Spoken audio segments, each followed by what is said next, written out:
नमस्कार जी। आज हम लोग चैप्टर 5 के जो शेष न्यूमेरिकल हैं उनको लगाने वाले हैं। तो हम क्वेश्चन नंबर 8, एक परिनालिका जिसमें पास पास 2000 फेरे हैं, n बराबर 2000 फेरे हैं, और तथा जिसके अनुप्रस्थ काट का क्षेत्रफल 1.6 गुणे 10⁻⁴ मीटर स्क्वायर, जिसमें 4 एम्पियर की धारा I बराबर 4 एम्पियर की धारा बह रही है, इसके केंद्र से इस प्रकार लटकाई गई है कि यह क्षैतिज तल में घूम सके, क्षैतिज तल में ये घूम सके।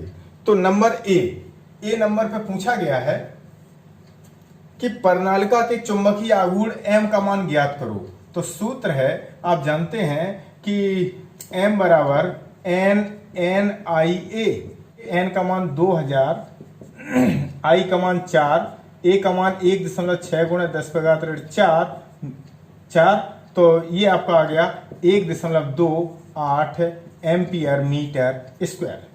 इसका बी नंबर में पूछा गया है कि परिनालिका पर लगने वाला बल एवं बल आघूर्ण क्या है। तो बल, तो परिनालिका एक द्विध्रुव की भांति काम करती है, एक द्विध्रुव की भांति व्यवहार करती है। ठीक है, जब द्विध्रुव होगा, एक एन ध्रुव और एक एस ध्रुव, ऐसे में इन पर लगने वाले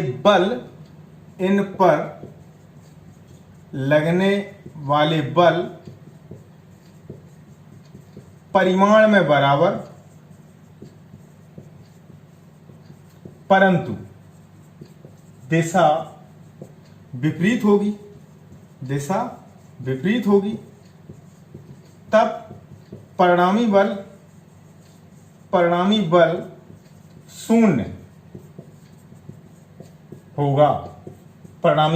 शून्य होगा। ठीक है, इसके बाद इसमें पूछा गया कि बल आघूर्ण क्या होगा यदि इसकी अक्ष थीटा बराबर कितना दिया, 30 अंश, थीटा बराबर 30 अंश, और इसमें दिया है कोण बनाता हुआ एक समान चुंबकीय क्षेत्र B बराबर दिया है 7.5 गुणे 10⁻² टेस्ला के चुंबकीय क्षेत्र में लगाया जाता है। तो सूत्र tau equal to mb sine theta. तो m का मान कितना है हम निकाल चुके, 1.28 गुणे b का मतलब है 7.5 गुणे 10⁻² साइन थीटा का मतलब साइन 30 अंश, और साइन 30 का मान कितना होता है 1/2। तो ये मान आपका आ गया 4.8 गुणे 10⁻² newton metre. n equal to 16 फेरे हैं, जिसकी त्रिज्या 10 सेंटीमीटर, r बराबर 10 सेंटीमीटर। तो 10 सेंटीमीटर को मतलब 10 गुणे 10⁻² मीटर या 10⁻1 मीटर हम घात में लिख लेते हैं, जिससे हमें कैलकुलेशन में सहूलियत मिले। जिसमें 0.75 एम्पियर की धारा, I बराबर 0.75 एम्पियर की धारा इस प्रकार रखी है कि इसका तल 5.0 गुणे 10⁻² टेस्ला वाले बाह्य क्षेत्र 5.2 गुणे 10⁻² टेस्ला परिमाण वाले बाह्य क्षेत्र के लंबवत है।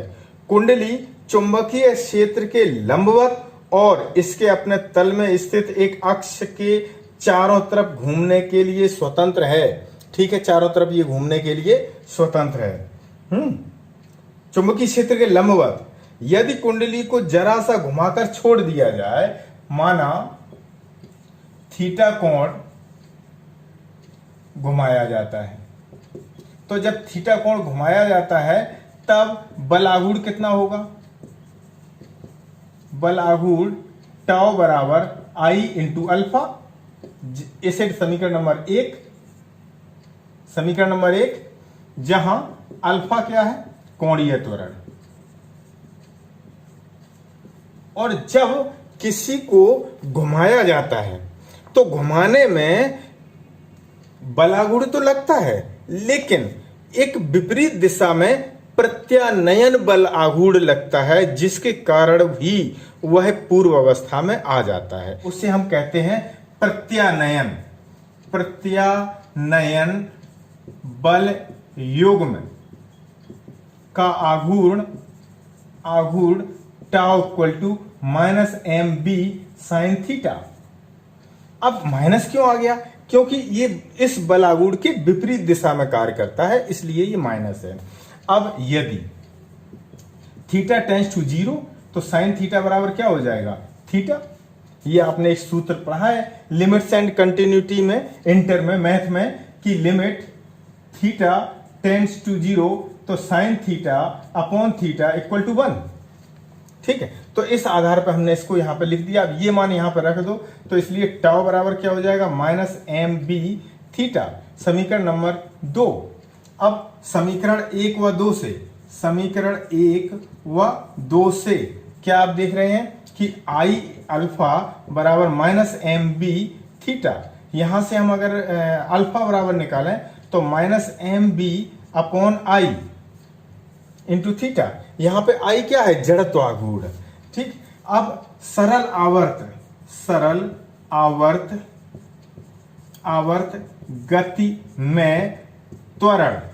11वीं में आपने सरल आवर्त गति के चैप्टर में ये सूत्र पढ़ा होगा कि सरल आवर्त गति में कण का त्वरण अल्फा बराबर -ओमेगा² इंटू विस्थापन, और यहां पे विस्थापन कितना है? थीटा। तो अब इसकी और इसकी तुलना कर दो आप, समीकरण नंबर 3 और समीकरण नंबर 4 की। तो समीकरण 3 और 4 की तुलना करेंगे तो समीकरण 3 व 4 से आप क्या देख रहे हैं कि ओमेगा² बराबर क्या है? mb upon I. तो यहां से आई बराबर निकालो, तो आई बराबर क्या होगा? mb बटे ओमेगा²। हमें आई का मान ज्ञात करना है। अब देखो, आप जानते हैं कि m बराबर NIA होता है तथा a बराबर πr² होता है, एवं ओमेगा बराबर 2πf होता है। ये तीन वैल्यू यहां पर रख दें तो आप देखेंगे कि NI, अब a की जगह पर क्या रखते हैं? πr² इंटू b अपॉन ओमेगा² की जगह पे इसका वर्ग करेंगे तो 4π²f²। एक पाई से एक पाई खत्म कर दो तो NI r²b अपॉन 4πf²। और f की वैल्यू इसमें दी गई है क्वेश्चन नंबर 2 प्रति सेकंड, f बराबर 2 प्रति सेकंड। तो हमने यहां से ये सब वैल्यू अब इसमें रख दो। n का मान 16 गुणा i का मान 0.75 इंटू r का मान 10⁻1 का वर्ग इंटू b का मान 5.2 गुणा 10⁻2 बटे 4, पाई का मान 3.14, f की वैल्यू है यहाँ पे 2, लेकिन 2 का वर्ग। अब इसको अगर हम कैलकुलेट करें तो 1.2 गुणा 10⁻4, चूंकि जड़त्व आघूर्ण है तो इसका मात्रक होता है किलोग्राम इंटू मीटर स्क्वायर।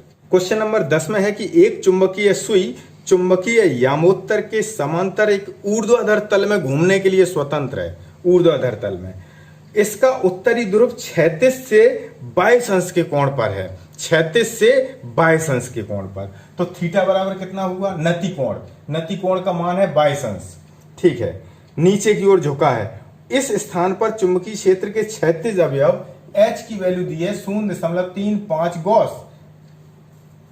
इस स्थान पर पृथ्वी के चुंबकीय क्षेत्र, पृथ्वी का चुंबकीय क्षेत्र BE पता करना है। तो आपने सूत्र पढ़ा है कि H बराबर B into cos theta.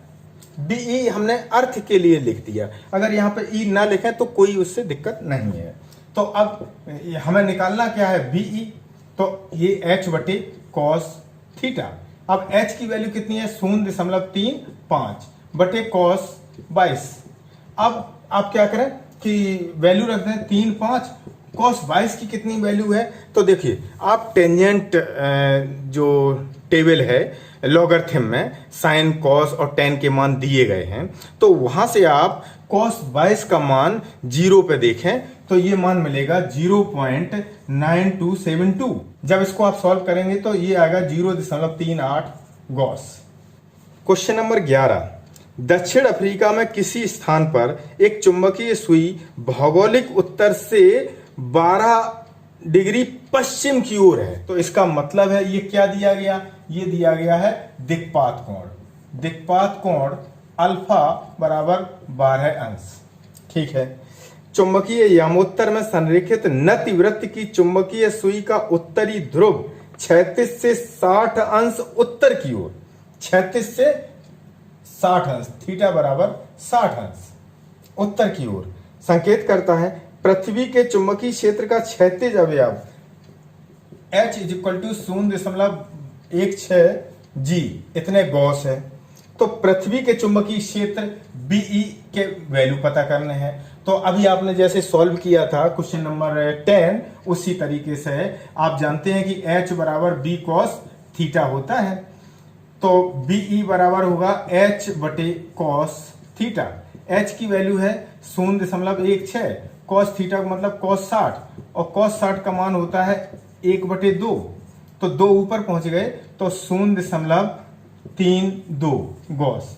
12 number दिया गया है कि किसी छोटे क्षण चुंबक का चुंबकीय आघूर्ण M बराबर 0.48 जूल प्रति टेस्ला दिया गया है। चुंबक के केंद्र से 10 सेंटीमीटर की दूरी पर R बराबर 10 सेंटीमीटर, इसका मतलब 10⁻1 मीटर, ये R दी रखी है।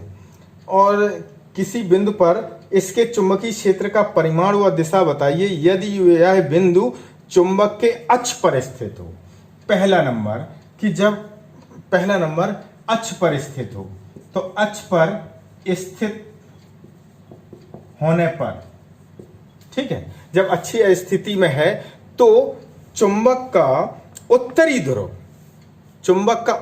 ध्रुव पृथ्वी के दक्षिण में होगा। ठीक समझ रहे?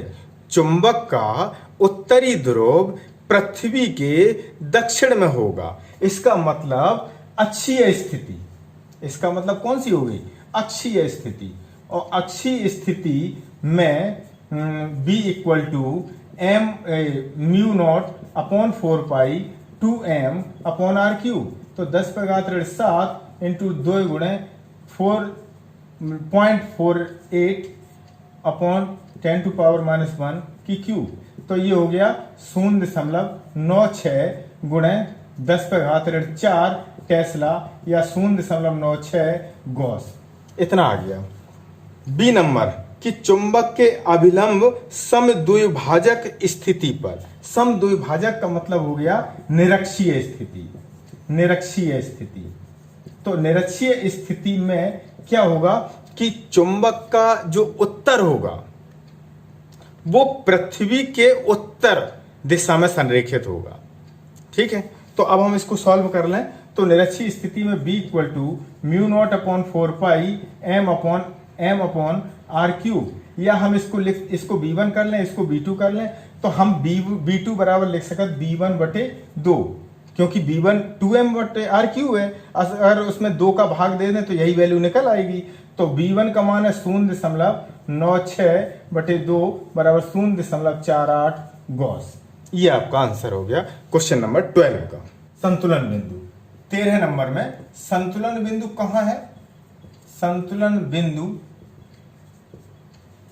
चुंबक के अक्ष पर, चुंबक के अक्ष पर है, अक्ष पर है। तो जब चुंबक के अक्ष पर संतुलन बिंदु है तो ऐसी स्थिति में तब चुंबक का N ध्रुव पृथ्वी के S ध्रुव की ओर होगा। ठीक, तो इसे, यह अक्षीय स्थिति है, यह अक्षीय स्थिति होगी। तब चुंबक का चुंबकीय क्षेत्र B बराबर, चुंबक का चुंबकीय क्षेत्र B बराबर होगा μ0/4π 2m/r³ अक्षीय स्थिति में। समीकरण नंबर 1 हम डाल देते हैं। ठीक, इतना हमने काम कर लिया। और इसको हम और समझने के लिए हमने मान लिया कि ये एन है काहे का, चुंबक का, ये साउथ है चुंबक का, ये ईस्ट है चुंबक का, ये वेस्ट है चुंबक का। ठीक, अब अगर एक चुंबक इस तरीके से रखी है कि ये एन ध्रुव है, ये एस ध्रुव है, तो इस स्थिति में इसका ये कौन सा मिलेगा हमें, उदासीन बिंदु कहां मिलेंगे, उदासीन बिंदु मिलेंगे निरक्षीय स्थिति में। उदासीन बिंदु निरक्षीय स्थिति में होंगे, निरक्षीय स्थिति में होंगे। और निरक्षीय स्थिति में होंगे इसका मतलब ये हुआ कि अगर या तो इसके इस तरफ या इसके इस तरफ उदासीन बिंदु होगा, और वो दूरी कितनी है, हमने मान ली R1, जो कि हमारे सवाल में दे रखी है कि R1 14 सेंटीमीटर, R1 बराबर 14 सेंटीमीटर। तो मीटर बना लो 14 गुणा 10⁻2 मीटर, ये तो हो गई R1 की वैल्यू। ठीक है, अब यहां पे देखो पृथ्वी के चुंबकीय क्षेत्र का जो क्षैतिज घटक है वो तो H सदैव उत्तर की ओर होगा। ठीक, और चुंबक का जो चुंबकीय क्षेत्र है वो उसके विपरीत होगा। क्यों होगा विपरीत, क्योंकि भीतर, चुंबक के भीतर चुंबकीय क्षेत्र रेखाएं S से N की ओर होती हैं, जबकि इसके बाहर N से S की ओर होती हैं। ठीक है, तो इस आधार पर यहां पर हमने दिशा नीचे की ओर दर्शा दी। तो ये अब हम निकाल लेते हैं, और ये B बराबर 2m/r³। आगे क्या न्यूमेरिकल दिया है कि इस स्थान पर पृथ्वी का चुंबकीय क्षेत्र, ये देखिए पृथ्वी का चुंबकीय क्षेत्र, तो पृथ्वी का चुंबकीय क्षेत्र BE बराबर दिया है 0.36 गॉस। ये BE बराबर 0.36 गॉस दिया है, और नति कोण 0 है, थीटा बराबर 0। तो ऐसी स्थिति में क्षैतिज घटक कितना हो जाएगा, तो क्षैतिज घटक अब देखो हमें BE की वैल्यू पता है, और ये B के वैल्यू हमें अभी पता कर लेते हैं। तो क्षैतिज घटक H बराबर होता है BE cos थीटा, तो ये हो गया BE और cos 0, और cos 0 का मान 1 हो, तो H बराबर का ही हो गई, BE के बराबर हो गया। ये हमने मान लिया B1 है, ये B1 है, तो B1 बराबर, परंतु H बराबर B1 बराबर μ0/4π 2m/r³, जिसकी वैल्यू कितनी दे रखी है, जितनी BE की है उतनी H की है, 0.36 गॉस। अब देखो दूसरी स्थिति यहां पे एक और बन गई है कि अब इसमें कहा गया कि चुंबक इस तरीके से रखी है कि अब इधर S है इधर N है। ठीक है, जब S और N है तो यहां पर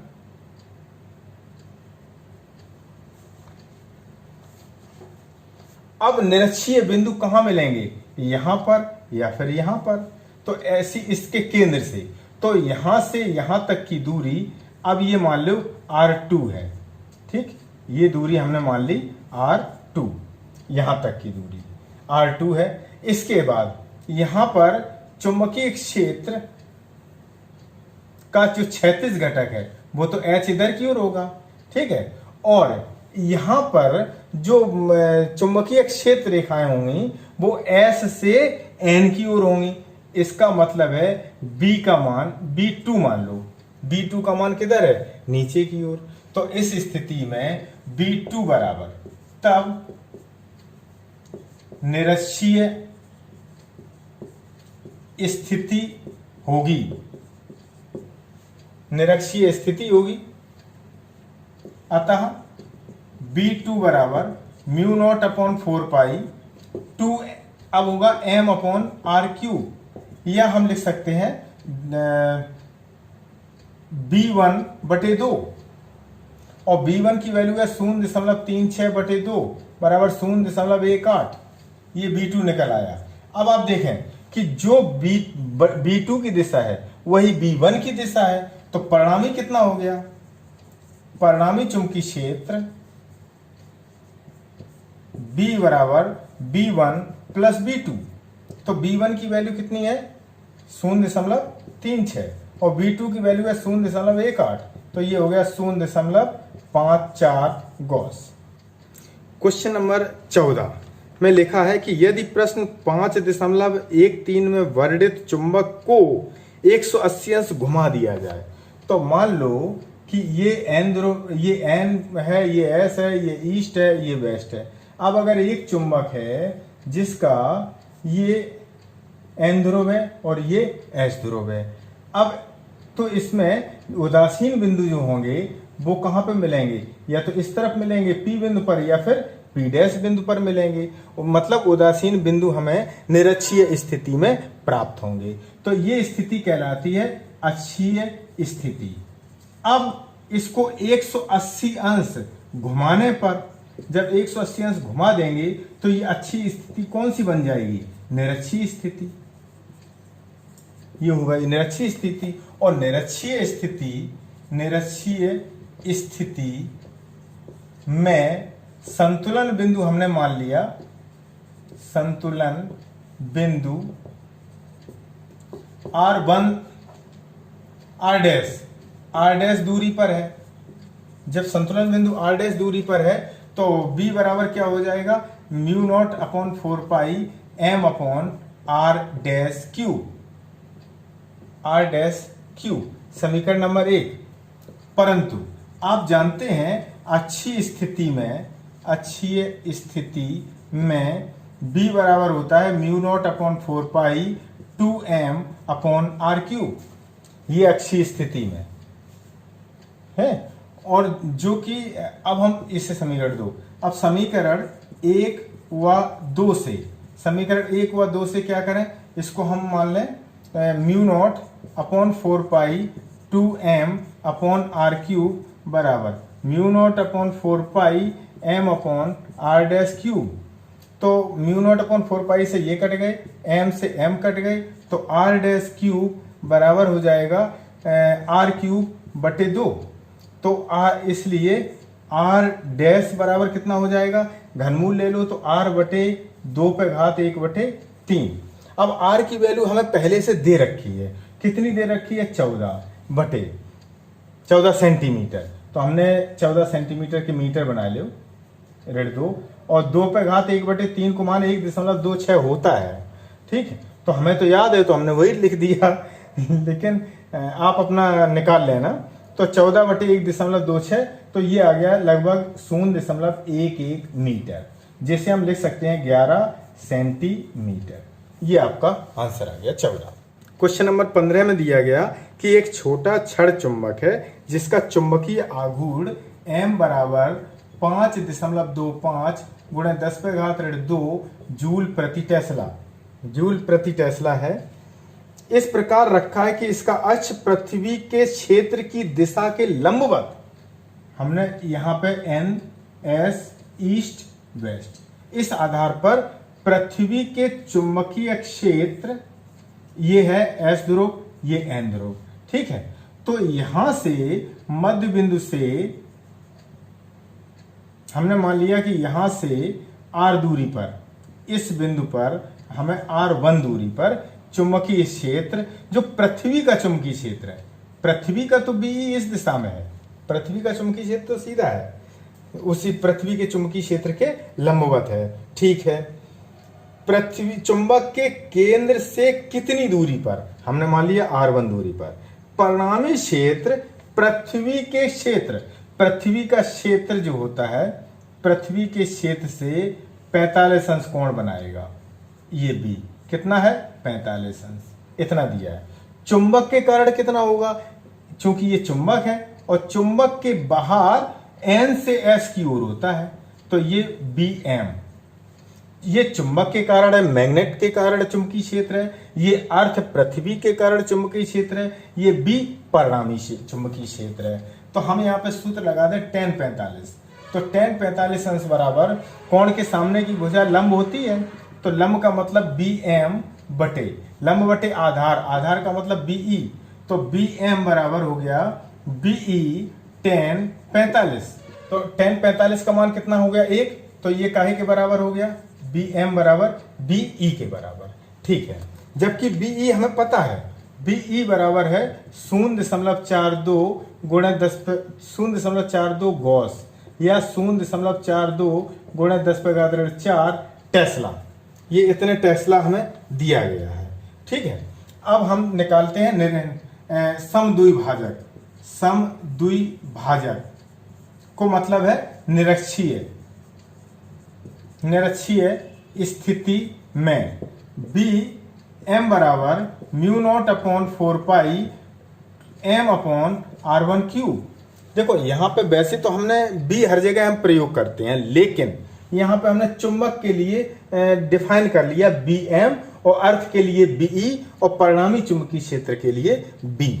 तो बी एम काय के है बीई के बराबर, तो हम यहाँ पे r1³ निकाल रहे हैं। r1³ μ0/4π और m/bm। अब हम वैल्यू रख दें तो μ0/4π की 10⁻⁷, m की वैल्यू कितनी है 5.25 गुणा 10⁻², और पूरे के बटे 0.42 गुणा 10⁻⁴। ये r1³ की वैल्यू है, ये आएगा 125 गुणा 10⁻⁶। तो r1 बराबर कितना आ जाएगा, r1 बराबर कितना आ जाएगा, तो हम घनमूल ले लें तो 5 और गुणा 10⁻2 मीटर या 5 सेंटीमीटर। ये आपका आंसर आ गया, एक आंसर।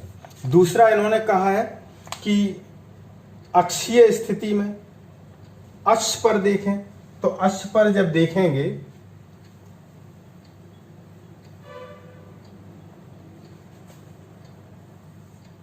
दूसरा नंबर अक्षीय स्थिति में। अक्षीय स्थिति का मतलब है कि एक चुंबक है और ये चुंबक है, इधर ये S ध्रुव है, ये N ध्रुव है।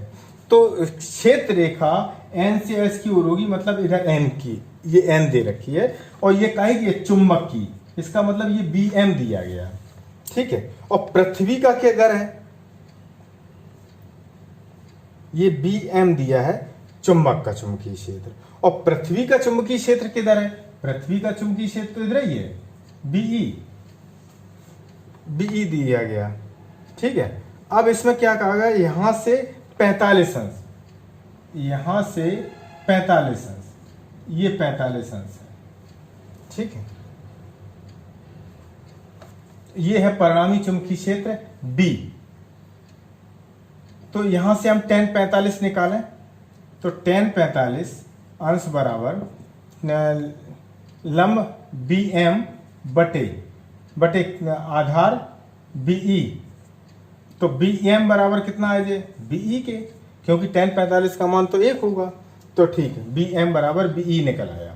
अब सूत्र लगा दें अच्छी स्थिति का, BM बराबर μ0/4π और m/r। अब यहाँ से यहाँ तक की दूरी हमने मान ली r2 है, कहां तक की, इसके मध्य बिंदु तक की, r2⁵। तो r2³ बराबर कितना है जी, μ0/4π और m/bm। इसे हम लिख सकते 2 गुणे r1⁵, 2 गुणे r1⁵। ठीक है, तो r2 बराबर कितना है जी, 2 गुणे 2⁻⁴ और इंटू r1, और ये हो गया 1.26, और r1 की वैल्यू है 5 गुणे 10⁻⁴ 2। 5 का गुणा करो 6.30 गुणे 10⁻⁴ मीटर, या हम लिख सकते 6.3 सेंटीमीटर। ये r2 बराबर निकल आया। ये क्वेश्चन नंबर 15। तो ये आपके न्यूमेरिकल हैं जो कि बहुत आपको ध्यान से इन्हें सॉल्व करना होगा। ठीक है, इसी के साथ बहुत बहुत धन्यवाद।